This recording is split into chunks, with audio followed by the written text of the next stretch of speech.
ബാബുജി നമ്മൾ ഇഷാലുവിനൊരു വൻ ഓഫർ കൊടുക്കുകയാണ്. ഇഷാലു, ഇതെവിടെ നല്ല നല്ല അടിപൊളി മിഠായികളുണ്ട്. ഈ മിഠായി തിന്നാൽ നിനക്ക് 1000 രൂപ കിട്ടും.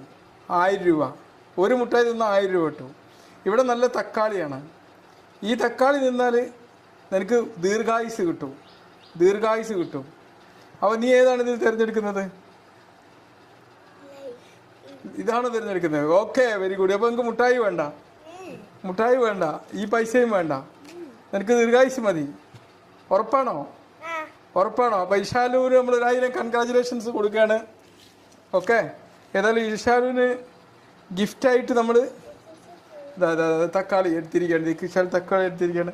അപ്പോൾ ഇഷാലുവിന് ഏതായാലും ഇഷാലുവിന് നമ്മൾ 100 രൂപ ഗിഫ്റ്റായിട്ട് ഇപ്പം കൊടുക്കുന്നതാണ്. ഇതാ, ഇപ്പം എനിക്ക് പൈസയും കിട്ടി. ആരോഗ്യം സെലക്ട് ചെയ്തത് ഇഷാലുവിന് പപ്പ ഗിഫ്റ്റായി കിട്ടിയിരിക്കുകയാണ്. 100 രൂപ പിടിച്ചോ.